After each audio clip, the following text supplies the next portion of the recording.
Hello, j'espère que tu vas bien. Dans cette vidéo, je vais te partager l'actualité cybersécurité des derniers jours. Allez, c'est parti. Kraken Crypto Exchange a été victime d'un vol de 3 millions de dollars dû à une faille 0D exploitée par un chercheur en sécurité. Ce dernier a utilisé un bug permettant d'augmenter artificiellement les soldes des comptes.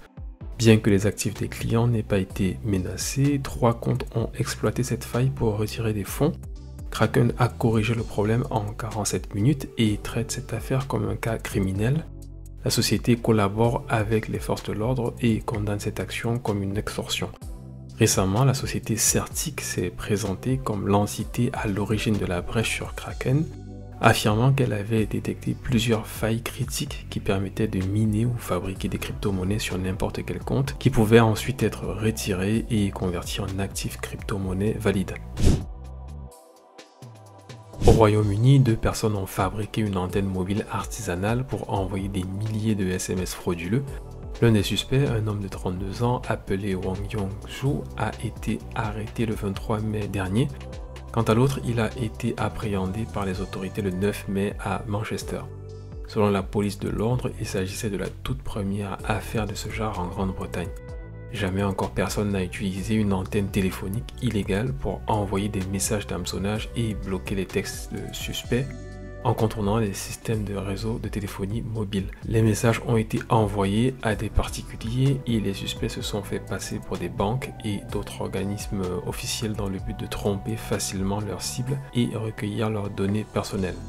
La possibilité de ce type d'hameçonnage est liée aux lacunes dans les normes de communication mobile, où les appareils mobiles sont obligés de s'authentifier auprès des réseaux en dévoilant leur identité internationale d'abonnés mobiles ou IMSI, alors que les réseaux ne sont pas contraints de s'authentifier à leur tour.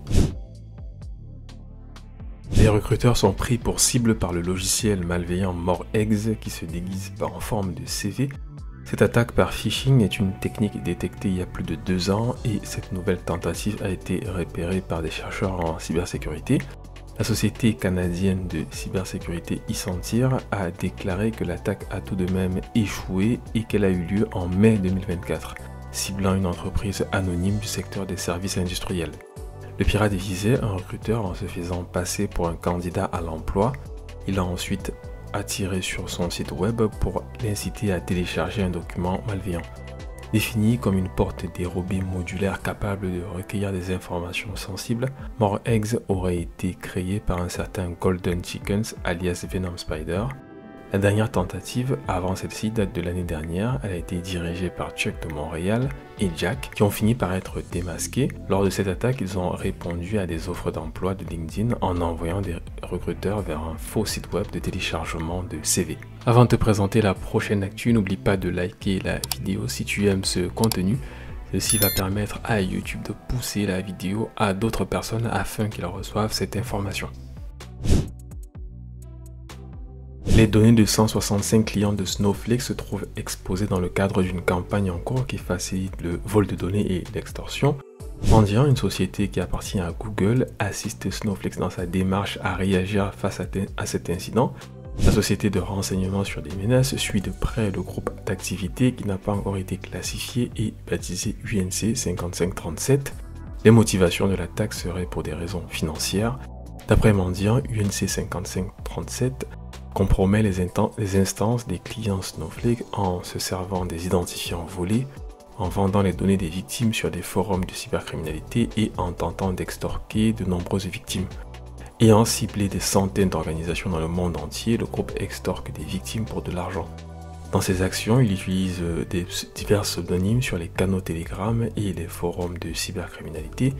Selon les éléments de preuve, les membres de l'UNC 5537 sont basés en Amérique du Nord et certains d'entre eux sont certainement en Turquie. Snowflake a déclaré qu'il collabore avec ses clients dans le renforcement de leurs mesures de sécurité. L'entreprise a également déclaré qu'elle élaborait un plan pour la mise en œuvre des contrôles de sécurité avancés. Assailli par les critiques, Microsoft a décidé de revoir sa fonction de rappel recall alimentée par l'intelligence artificielle. Si d'origine la fonction a été par défaut, elle sera désormais facultative. Pour rappel, Recall fonctionne comme une chronologie visuelle explorable. Elle a été créée pour constituer une sorte de mémoire photographique assistée par l'intelligence artificielle. Recall effectue les captures de ce qui apparaît sur l'écran de l'utilisateur toutes les 5 secondes et les analyse ensuite pour faire ressortir des informations pertinentes. Mais la communauté de la sécurité et de la protection de la vie privée pense que l'entreprise n'a pas suffisamment réfléchi sur les mesures de protection des utilisateurs. En effet, les images capturées pourraient être des informations sensibles, ce qui compromet la sécurité des utilisateurs au cas où elle est tombée entre de mauvaises mains. Andy Greenberg de Wired a même qualifié Recall de logiciel espion non demandé et préinstallé dans les nouveaux ordinateurs Windows. Devant le flot de critiques, Microsoft a affirmé que les utilisateurs contrôlent entièrement l'expérience de rappel et qu'il s'agissait d'un lancement en avant-première afin de recueillir les avis des clients. Un nouveau kit de phishing ou hameçonnage vient d'être créé et permet aux cybercriminels de créer des Progressive Web Apps ou PWA qui volent des identifiants de connexion. Rappelons que le PWA est une application web qui se crée à partir de HTML, CSS et JavaScript et son installation peut être effectuée via un site web en tant qu'application de bureau classique. Lorsqu'elle est installée, un raccourci PWA est créé par le système d'exploitation. Ce raccourci sera ajouté à la liste des programmes ajoutés ou supprimés dans Windows, ainsi qu'au dossier User Account Application dans macOS. Lors du lancement du programme, il y a l'exécution d'une Progressive Web App dans le navigateur utilisé pour l'installation. L'appli s'affiche comme une application de bureau avec toutes les commandes standards du navigateur masqué. Même si cette méthode d'hameçonnage PWA demande plus de conviction pour convaincre ses cibles à installer l'application, il ne serait pas surprenant que des pirates l'utilisent à l'avenir. Malheureusement, il n'existe pas de politique de groupe qui empêche l'installation des Progressive Web Apps. De même, les politiques existantes ne peuvent interdire que les ID d'extension spécifiques ou l'accès à des URL spécifiques. 800 opérations ont été annulées par des hôpitaux londoniens suite à une attaque par ransomware selon NHS England. Plus précisément, cette attaque a visé le service de pathologie Synovis. À cause de cette attaque, le service dans les différents établissements concernés a été interrompu et selon les mémos publiés par des responsables d'hôpitaux, cela a eu un impact majeur sur les procédures et les opérations. En révélant l'ampleur de l'impact de l'attaque sur les activités des hôpitaux touchés, NHS de Londres a déclaré qu'il faudrait probablement des mois pour que Synovis puisse rétablir ses systèmes. Les deux hôpitaux les plus touchés sont King's College Hospital NHS Foundation Trust et Guy's and St Thomas NHS Foundation Trust, selon les données de la première semaine après l'attaque. En plus des 800 opérations planifiées, 700 rendez-vous de patients externes ont dû également être réorganisés. Pour le moment, Synovis établit des plans pour restaurer certaines fonctionnalités de son système informatique. Les perturbations dues à l'incident cybernétique devraient encore se faire sentir dans les mois à venir.